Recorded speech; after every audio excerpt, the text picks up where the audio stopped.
बुतों के नाम पर ज़बह करने वालों की मुखालफत करते हुए अगयार बुतों के नाम की कुर्बानी करते थे और उन्हीं की ही इबादत करते थे। तो अल्लाह रब्बुल इज़्ज़त ने इसीलिए फरमाया कि आप रब के नाम की कुर्बानी करें और रब के लिए ही नमाज पढ़ें, रब की ही इबादत करें। अगयार की मुखालफत करते हुए फरमाया उसी के नाम की कुर्बानी है और इबादत भी उसी खुदा की है। पहला कौल इसमें यह है कि नमाज से मुराद नमाज है या ईद उल अज़हा की नमाज मुराद है। दूसरा कौल इसमें यह है कि नमाज ईद और कुर्बानी करना मुराद है।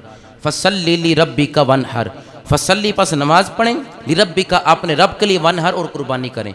नमाज से मुराद या नमाज है या नमाज ईद उल अज़हा है।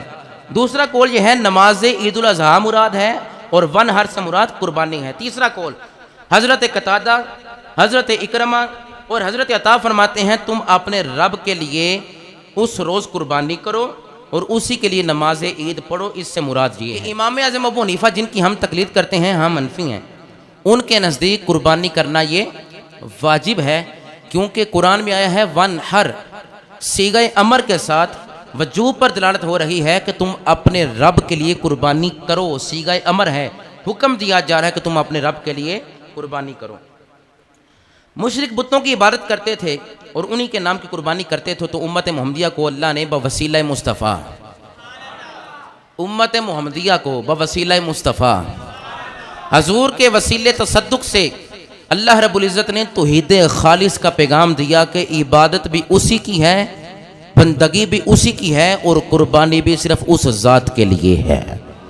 ना बुतों की इबादत है ना बुतों के नाम की कुर्बानी है। कुर्बानी भी अल्लाह के नाम की सुन्नी करता है, अल्लाह के नाम की करता है। एसाले सवाब गोश्त पाक को किया जा सकता है, एसाले सवाब दाता साहब को किया जा सकता है। ज़बा के वक्त बिस्मिल्लाह अल्लाहु अकबर कहना है, अल्लाह का नाम लेना है। अगर गैरुल्लाह का नाम लिया तो सारे का सारा बकरा हराम है, मानता हूँ, सुन्नी मानता है। मगर एसाले सवाब वालिदैन को किया जा सकता है, दाता साहब को किया जा सकता है, शेख मुहक्की को किया जा सकता है, गौस सकलैन को किया जा सकता है, अपने वालिदैन को किया जा सकता है। हाँ, ज़बा के वक्त रब का नाम लेना है, बाद में एसाले सवाब जिसको मर्जी करो। लिहाजा बवसीला मुस्तफ़ा तो हिद खालिस को हुक्म मिला कि इबादत भी उसी की है और कुर्बानी भी उसी के लिए है।